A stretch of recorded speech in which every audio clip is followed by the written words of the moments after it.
Buenas noches. El día de hoy les traigo una leyenda tan antigua como enigmática. Hoy desvelaremos las luces y sombras de el vampiro oculto del Vaticano. Historia y leyenda. En las profundidades del Vaticano, más allá de las cámaras sagradas y museos, se extiende un laberinto de 85 kilómetros de estanterías subterráneas repletas de documentos que abarcan 12 siglos de historia. Estos archivos secretos vaticanos han alimentado innumerables especulaciones sobre qué secretos inconfesables podrían esconder sus vastos depósitos. Entre teorías de evangelios prohibidos, reliquias perdidas y pactos ocultos, una leyenda particularmente inquietante susurra que la Iglesia Católica esconde a un vampiro entre sus muros. Esta historia es de misterio y suspenso. Nos invita a caminar por corredores oscuros, abrir antiguos manuscritos y enfrentar una verdad que podría ser más aterradora que la ficción. Hoy exploraremos la historia del vampiro oculto del Vaticano. Combinaremos datos históricos reales, teorías conspirativas y separaremos hechos de fantasía. A lo largo de varios segmentos, desde el origen del mito, pasando por las supuestas pruebas, la implicación del Vaticano en este enigma, hasta las teorías modernas más descabelladas, iremos armando las piezas de un rompecabezas escalofriante. ¿Existió realmente un vampiro bajo la custodia de la Santa Sede, o es todo parte de una oscura alegoría? Al final, serás tú quien saque sus propias conclusiones, si te atreves. La conexión entre vampiros y el Vaticano puede sonar extraña, pero sus raíces se hunden en eventos históricos reales, envueltos en rumores y simbolismos que dieron pie al mito. Para encontrar el origen, debemos retroceder al siglo XV, al turbulento papado de Inocencio VIII, quien tuvo su pontificado entre 1484 y 1492. Un pontífice que pasó a la historia con un sobrenombre inquietante: el Papa Vampiro. ¿Por qué tal apodo? La respuesta yace en un relato macabro registrado por cronistas de la época. Agobiado por enfermedades y al borde de la muerte, Inocencio VIII buscó remedios desesperados para prolongar su vida. Según el cronista Stefano Infesura, en 1492 ocurrió algo siniestro en el Palacio Apostólico. A instancias de un misterioso médico, el Papa accedió a un ritual de transfusión de sangre sumamente primitivo. La idea era reemplazar su sangre vieja con sangre joven. Inocencio ordenó traer 3 niños de 10 años. A sus familias se les pagó un ducado de oro por permitir extraerles un poco de sangre. Aquella sangre infantil, considerada pura y llena de vigor, fue colectada con la promesa de salvar al pontífice. Lo que siguió fue escalofriante. La sangre fue vertida directamente en la boca del Papa moribundo, en un procedimiento descrito por los testigos como vampiresco, recreando macabramente aquello que la Iglesia condenaba en las leyendas de brujería.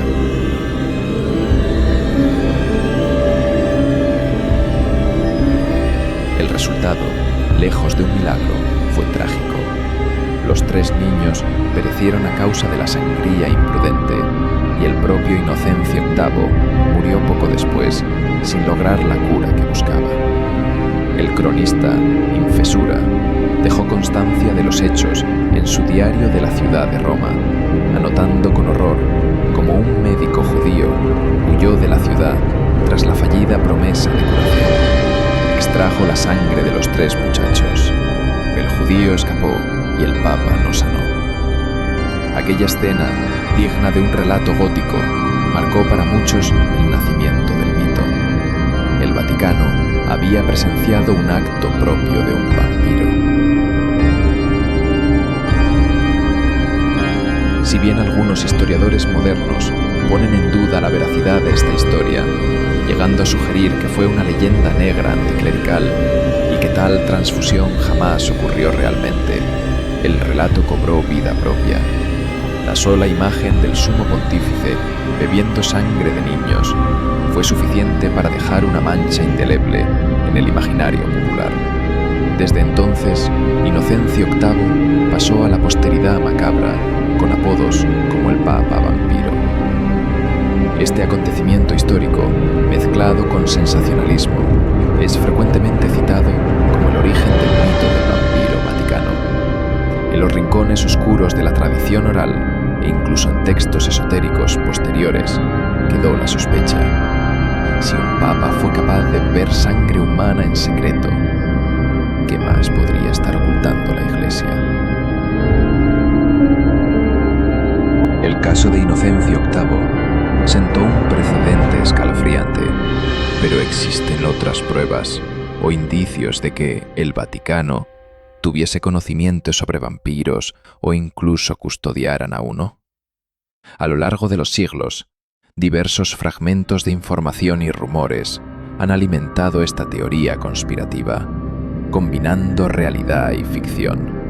Una de las supuestas evidencias es la propia actitud de la Iglesia hacia los seres de la noche en la historia.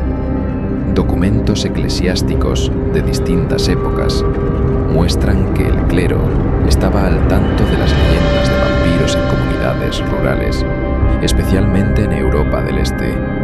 De hecho, en el siglo XVIII, cuando en lugares como Hungría y Moravia cundió el pánico por casos de vampirismo, algunos emisarios e investigadores vinculados a la Iglesia fueron enviados para investigar tumbas profanadas y cadáveres supuestamente incorruptos que la gente atribuía a vampiros.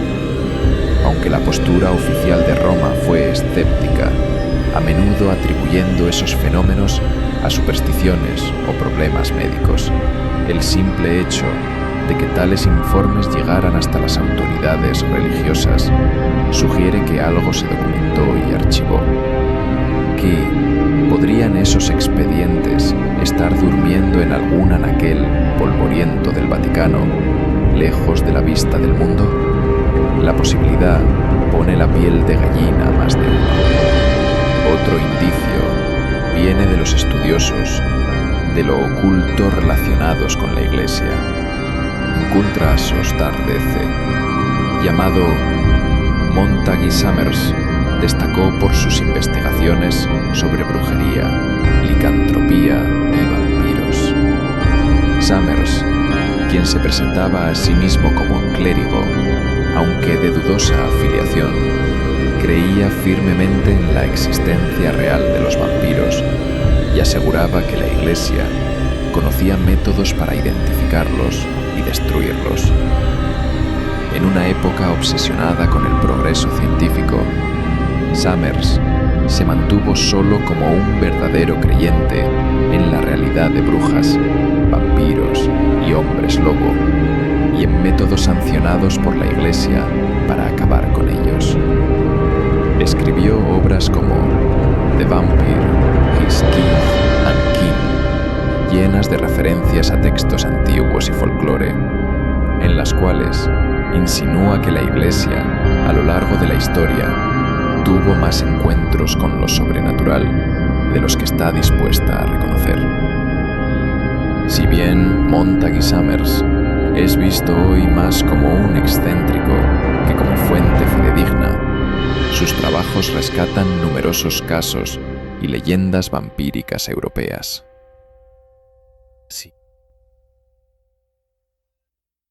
Algunos conspiranoicos sugieren que quizás Summers tuvo acceso a información privilegiada o manuscritos eclesiásticos raros en su periodo de formación religiosa en Italia. ¿Acaso tropezó con algún registro oculto en bibliotecas monásticas o incluso en los archivos vaticanos que confirmaba la existencia de no muertos?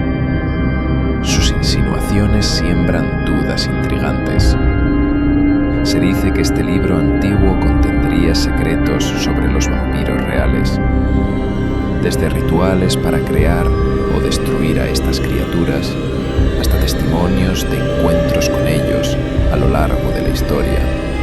Tal grimorio, al que algunos llaman el Sanguinomicon, en alusión al Necronomicon de Lovecraft, jamás ha sido exhibido al público y la Iglesia niega su existencia. Sin embargo, la sola idea de que en algún estante de la Santa Sede repose un texto con conocimiento prohibido sobre vampiros enciende la imaginación de muchos.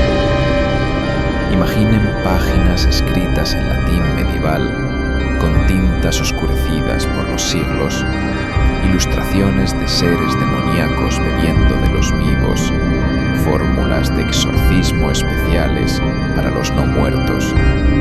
Es material digno de una novela gótica. Aunque no hay prueba concreta de este libro, el murmullo de su existencia se ha extendido en foros de internet y vídeos de misterio, señalándolo como una de las pruebas de que el Vaticano sabe más sobre los vampiros de lo que admite. Además, existen coincidencias simbólicas que los teóricos citan como evidencia circunstancial.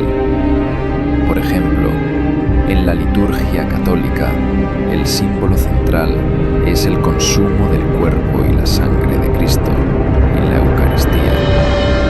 Obviamente, se trata de un acto espiritual y metafórico de fe, pero a ojos de un conspiracionista, esta antigua práctica podría vincularse con las leyendas de vampiros que beben sangre para obtener vida. Algunos se preguntan si la Iglesia incorporó esa simbología también como una forma de responder a cultos antiguos de sangre, o para subrayar la diferencia entre la vida eterna divina y la no vida maldita de un vampiro. Podría ser que la insistencia en que la única sangre que da vida eterna es la dofesconda, la tácita admisión de que existen otros que buscan la inmortalidad en la sangre de los mortales. Suena rebuscado, pero estas interpretaciones circulan en los márgenes del pensamiento mágico. Finalmente, entre las supuestas pruebas se mencionan reliquias inquietantes. Algunos relatos de dudosa procedencia afirman que en las bóvedas vaticanas se guardan restos de criaturas extrañas. Por ejemplo, un esqueleto con colmillos desproporcionadamente largos que no corresponde a ninguna especie catalogada, o cenizas conservadas en un relicario de plata que, según la etiqueta en latín, serían de un resurgido, palabra antigua para referirse a un revenant o vampiro. Naturalmente, ninguna de estas alegaciones ha podido ser verificada. El Vaticano raramente abre sus tesoros ocultos y, cuando lo hace, suelen ser documentos históricos perfectamente mundanos. Pero la imaginación popular convierte cada caja fuerte no revelada en un posible cofre de horrores. En suma, las pruebas que alimentan la leyenda del vampiro del Vaticano son fragmentarias y difusas. Un relato histórico aterrador, el trabajo de un demonólogo convencido, rumores de libros malditos y artefactos ocultos, y conexiones simbólicas que invitan a la especulación. Para los escépticos, nada de esto resulta concluyente. Son coincidencias, fabulaciones o exageraciones. Pero para los amantes del misterio, cada uno de estos elementos añade un ladrillo al muro de la conspiración, un muro tras el cual, quizá, se oculta una verdad sangrienta. Consideremos por un momento que, ¿y si el mito fuera cierto? ¿Qué implicaciones tendría que el Vaticano realmente estuviera ocultando un vampiro. Esta es la pregunta que ha llevado a muchas teorías conspirativas a florecer. La sola idea de que la institución más sagrada del catolicismo pudiera tener tratos con una criatura de la noche es polémica y fascinante a la vez. Y ha dado pie a innumerables tramas de ficción y supuestas filtraciones de la realidad. Una de las teorías sugiere que, de existir un vampiro bajo custodia vaticana, la Iglesia lo mantendría confinado, no por maldad, sino para proteger al mundo de él. En esta narrativa, el Vaticano asumiría el papel de guardián silencioso. Siglos atrás, habría logrado capturar a una de estas criaturas inmortales, quizá el último o el primero de su especie, y lo encerró en algún lugar secreto. Tal vez en las catacumbas bajo la Basílica de San Pedro, o en una cámara sellada con crucifijos en el archivo apostólico. La motivación sería clara: evitar que el mal se propague. Al mantener al vampiro oculto, la Iglesia impediría que cunda el pánico entre los fieles y que algún incauto intente buscar la inmortalidad a través de él. Este vampiro cautivo estaría en constante vigilancia, quizás dormido en un ataúd forrado de símbolos sagrados, custodiado por monjes elegidos que han jurado silencio. La imagen es propia de una película, pero los conspiracionistas insisten en que podría ser real. Después de todo, argumentan que el lugar más seguro para ocultar algo sobrenatural que el diminuto pero poderoso Estado Vaticano, con su propia policía, guardia suiza y muros infranqueables. Otra vertiente de la teoría es más siniestra. Propone que ciertos altos cargos eclesiásticos habrían pactado con el vampiro para beneficiarse de su conocimiento o poderes. Aquí es donde la conspiración toma tintes de oscurantismo medieval. Se dice, por ejemplo, que este vampiro podría ser un ser antiquísimo. Imaginemos por un momento un contemporáneo de Cristo, alguien maldito con la vida eterna. Tal criatura habría acumulado saberes prohibidos a lo largo de milenios. ¿Podría el Vaticano estar interrogando a esta entidad sobrenatural en secreto? Tal pacto blasfemo tendría como fin obtener información sobre magia negra, sobre la vida después de la muerte, o incluso sobre cómo alargar la vida humana. Un conocimiento tentador para quienes ostentan el poder. Esta teoría, obviamente, choca con todo principio moral y doctrinal de la Iglesia. Sería una traición absoluta a la fe.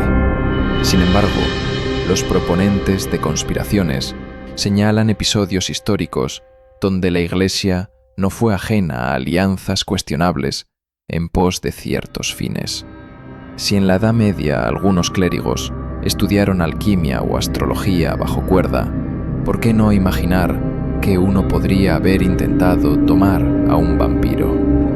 Desde esta perspectiva, el vampiro oculto sería casi como un prisionero sabio consultado en las sombras, una especie de oráculo oscuro, cuyo precio por cooperar quizás sea recibir sangre ocasionalmente, provista quién sabe de qué forma. Ligada a esto está la inquietante profecía del Papa Negro y los 7 vampiros, un relato que algunos aseguran fue encontrado en documentos apócrifos y luego suprimido. Esta supuesta profecía narraría que en los últimos tiempos un papa hereje, de ahí lo de negro, por la oscuridad de sus actos y no por su raza, se aliaría con 7 criaturas vampíricas para dominar la humanidad, desatando un reinado de tinieblas. Se dice que el texto original de esta profecía fue escondido por la Iglesia para evitar pánico y herejías. ¿Ficción conspirativa? Muy probablemente sí. Pero resulta fascinante cómo este tipo de historias entrelazan símbolos bíblicos, 7 seres malignos como los 7 reyes de la bestia en el Apocalipsis, con el imaginario vampírico. En cualquier caso, la Iglesia jamás reconocería la existencia de tal profecía y su sola mención es considerada material de pseudosolars en rincones oscuros de bibliotecas. Ahora bien, la implicación del Vaticano en el mito del vampiro no siempre lo pinta como villano. En otras teorías, la Iglesia es vista como la heroína secreta. Hay historias que circulan sobre órdenes discretas de monjes o sacerdotes entrenados para cazar criaturas oscuras. Un paralelismo popular es con la novela gráfica y serie Hellsing, donde existe una organización Iscariote, nombre tomado del traidor Judas Iscariote, dedicada a eliminar vampiros en el mundo, respondiendo directamente al Vaticano. Si bien Hellsing es ficción japonesa, muchos entusiastas se preguntan si esa idea salió de rumores previos. Según ciertas leyendas urbanas, durante la Inquisición y en siglos posteriores, existieron cazadores de vampiros patrocinados por la Iglesia. ¿Quién, si no la Iglesia, razonan, para asumir la tarea de liberar a las almas poseídas por esta maldición? Después de todo, la imagen del sacerdote con crucifijo y estaca en mano es casi un arquetipo en la literatura de terror.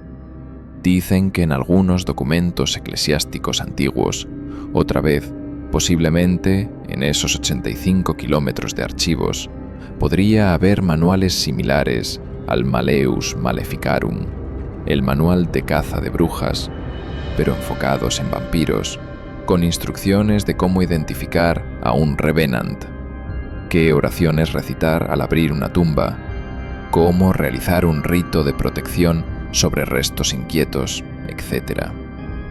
De nuevo, pruebas concretas no hay, pero la tradición vampírica europea muestra que la gente solía buscar al párroco local cuando sospechaba de un no muerto. Por último, está la implicación más literal y espeluznante. ¿Y si el vampiro no está oculto en el Vaticano, sino dentro de alguien del Vaticano?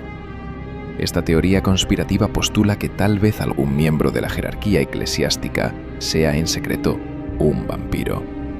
Aquí la imaginación vuela hacia novelas y películas donde altos dignatarios resultan ser seres inmortales. Se ha especulado disparatadamente sobre ciertos cardenales longevos o figuras enigmáticas de Roma, sugiriendo que su influencia intocable y apariencia frágil esconden una verdad siniestra. Obviamente, esto cae en el terreno de la fantasía más que nada. No hay evidencia real de un cardenal Nosferatu, ni nada semejante. Aún así, en tertulias de misterio se ha hablado del monje rojo, una figura casi legendaria que supuestamente rondaba los pasillos del Vaticano de noche, a principios del siglo XX, vestida con sotana escarlata, y a quien algunos guardias juraban haber visto deslizarse por las sombras con ojos brillantes y colmillos. Podría tratarse simplemente de cuentos para asustar a los novatos, pero estos relatos contribuyen al folclore interno de un Vaticano gótico, poblado de fantasmas y quizá de algo peor. En cualquier escenario, ya sea Vaticano como carcelero de un vampiro, como aliado secreto o como cazador implacable, la implicación moral y teológica es enorme. La Iglesia se define como portadora de luz contra el mal. Reconocer la existencia de vampiros, seres que, en muchas interpretaciones, estarían condenados, atrapados entre la vida y la muerte, quizás herramientas del diablo, supondría admitir un elemento no previsto en la creación divina tal como la teología la entiende. ¿Cómo encajaría un vampiro en el plan de Dios? Posiblemente como una aberración, similar a un demonio.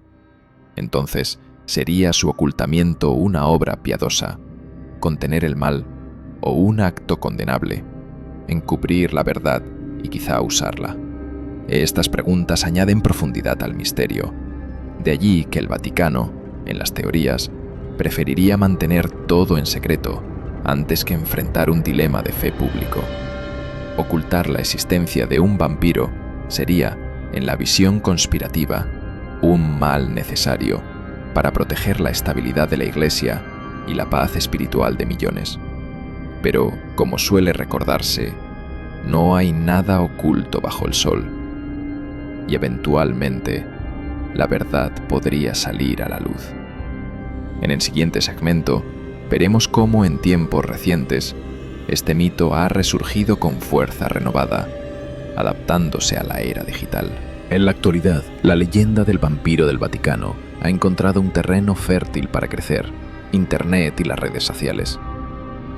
YouTube, TikTok, foros y blogs están plagados de vídeos y artículos que retoman estos temas, mezclando verdad y ficción en dosis iguales para cautivar a las nuevas generaciones.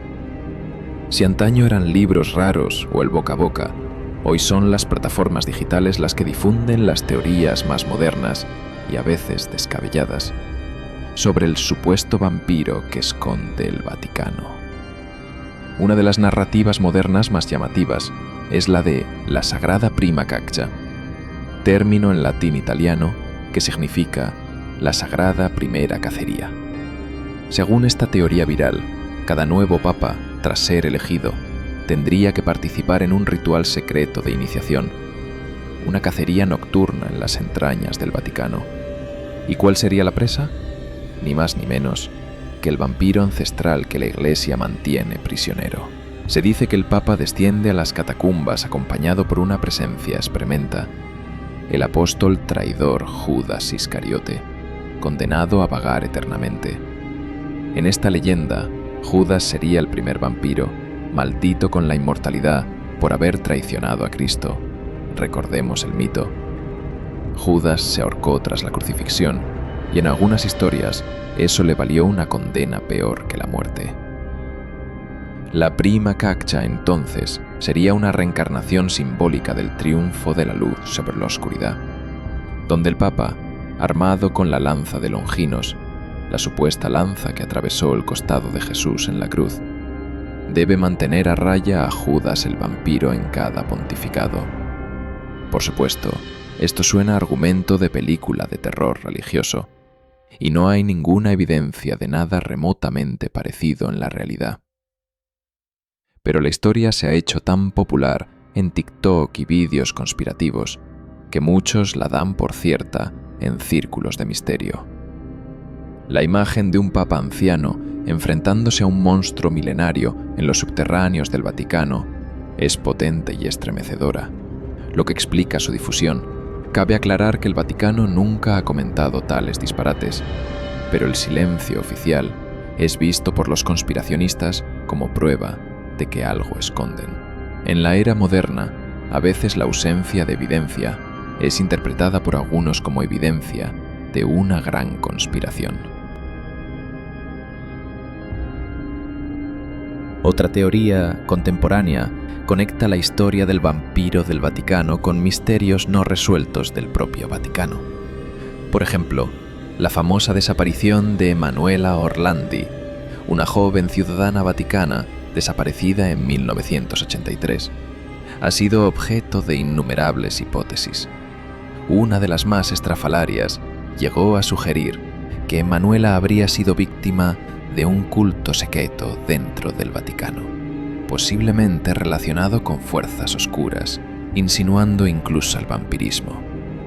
Novelas modernas han tomado inspiración de este caso para tramas ficticias donde la chica es raptada para alimentar a una criatura oculta en los sótanos papales. De nuevo, recalquemos, no hay fundamentos reales en esto, pero demuestra cómo el mito del vampiro se entrelaza con otros secretos vaticanos en la cultura popular, creando un universo conspirativo compartido. Cuando distintas teorías se combinan, vampiros, exorcismos, desapariciones, reliquias mágicas, se forma una suerte de iceberg de conspiraciones en cuya cúspide visible están las historias más conocidas y en las profundidades oscuras se hallan las conexiones más retorcidas. La cultura pop del siglo XXI también ha abrazado este concepto. Series de televisión, películas y novelas gráficas han jugado con la idea de vampiros contra la Iglesia o dentro de la Iglesia. Por ejemplo, en novelas gráficas independientes encontramos personajes como el monje vampiro o tramas donde el bibliotecario del Vaticano resulta ser una criatura inmortal que ha recopilado saberes oscuros. Estas obras de ficción retroalimentan la conspiración. Algunos espectadores o lectores luego se preguntan, medio en broma, medio en serio, ¿y si esto estuviera basado en algo real? Internet se encarga del resto. Pronto aparece un artículo sensacionalista titulado «Documentos filtrados del Vaticano hablan de un vampiro», o algún vídeo con voz dramatizada asegurando tener pruebas ocultas. Una tendencia notoria es cómo las comunidades en línea han creado creepypastas ambientadas en el Vaticano. En Reddit o foros especializados, usuarios han publicado relatos supuestamente verídicos de guardias suizos que, haciendo ronda de noche, escucharon golpes provenientes de un sarcófago sellado, o de archivistas que renunciaron traumatizados tras ver unos ojos rojos mirándolos desde una rendija en los archivos. Historias completamente infundadas, desde luego, pero presentadas con tanta seriedad y detalle que atrapan a quien las lee. También vale la pena mencionar que la Iglesia misma, sin proponérselo, a veces aporta combustible indirecto a estas teorías, al reconocer la existencia del mal en formas poco comunes. Por ejemplo, exorcistas oficiales del Vaticano, como Gabriele Amort, fallecido en 2016, hablaron abiertamente de presencias demoníacas y de haber realizado decenas de miles de exorcismos. Si bien Amort nunca mencionó nada de vampiros, su testimonio sobre casos más allá de lo explicable hace pensar a algunos. ¿Y si algunas de esas posesiones eran en realidad manifestaciones vampíricas? Claro está, en demonología no existe tal equivalencia. Para la Iglesia, un vampiro, en caso de existir, sería simplemente otra forma de demonio o de influencia satánica. Pero en la imaginación conspirativa, los exorcistas se convierten en cazadores de vampiros sin quererlo. De hecho, hay un pequeño subgénero literario donde se ficcionaliza la figura de Amort o de otros exorcistas enfrentándolos a vampiros, como si fuesen primos de los demonios. La línea entre realidad y fantasía se difumina cuando estos temas convergen. En resumen, las teorías modernas sobre el vampiro que esconde el Vaticano se han vuelto más elaboradas y extravagantes que nunca, amplificadas por la facilidad con que se comparte información hoy en día.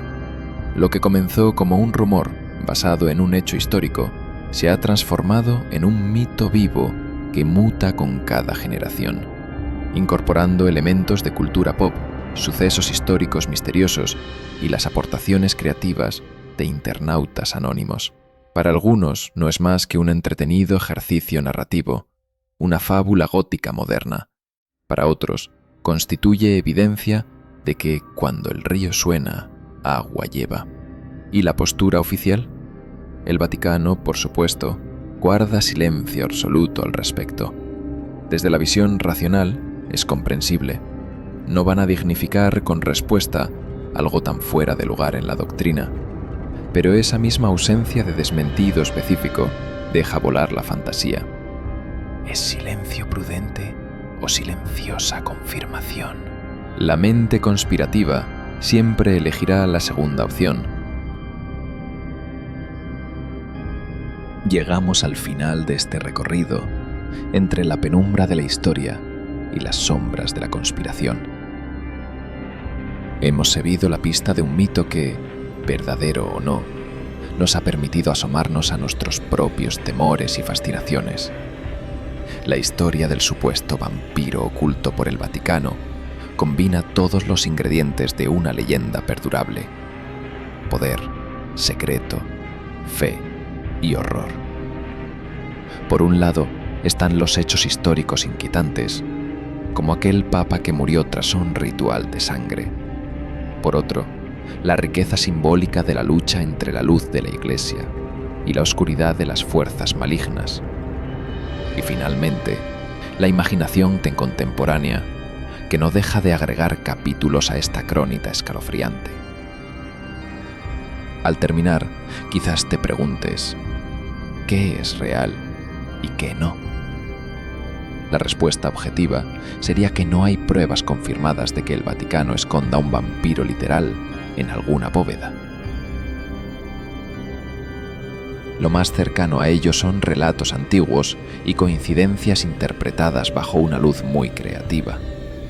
Seguramente, dentro de los muros sagrados, los únicos no muertos que reposan son las momias de santos, los restos incorruptos de beatos en sus relicarios y miles de documentos esperando ser leídos.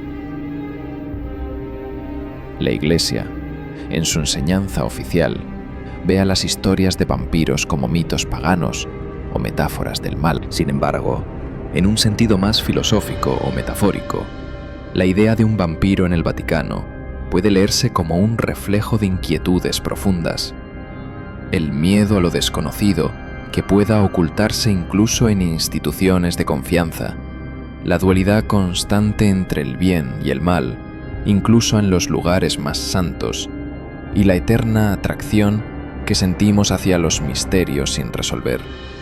Cada vez que surge una historia así, nos obliga a enfrentar la pregunta: ¿qué estaríamos dispuestos a creer? Y de creerlo, ¿qué dice eso de nosotros y de nuestras ansias de maravilla o terror? ¿Y si estuviéramos equivocados al descartar todo esto? Después de todo, el mundo ha resultado ser más extraño de lo que a veces admitimos. Hace siglos, muchos se habrían reído ante la idea de microorganismos invisibles causando enfermedades, y resultó ser cierto. ¿Podría existir realmente una criatura que desafía las leyes de la vida y la muerte, encerrada bajo llave por el bien de la humanidad? Si la respuesta es sí, el Vaticano, con toda su historia de custodiar secretos, sería el candidato perfecto para guardarla. Si la respuesta es no, no deja de ser un relato fascinante que nos invita a explorar la rica tradición del horror gótico, mezclada con la historia eclesiástica. Al final del día, la imagen de ese vampiro oculto seguirá habitando en la frontera de la realidad y la fantasía. La Santa Sede probablemente nunca emitirá un comunicado diciendo: no tenemos vampiros en nuestras instalaciones, y aunque lo hiciera, muchos no les creerían. Así funciona el misterio. Se alimenta de dudas, silencios y posibilidades. Hay secretos que duermen bajo siglos de piedra. Secretos que tal vez sea mejor no despertar. La próxima vez que veas la luz de la luna sobre el Vaticano, pregúntate qué ojos podrían estar mirándola desde las sombras ahí abajo. ¿Mito o realidad? La respuesta permanece, como el vampiro de nuestra historia, encerrada en silencio, esperando en la oscuridad. Si llegaste hasta aquí y te gustó el vídeo, suscríbete, dale like y comparte para seguir trayéndote las mejores leyendas. Buenas noches.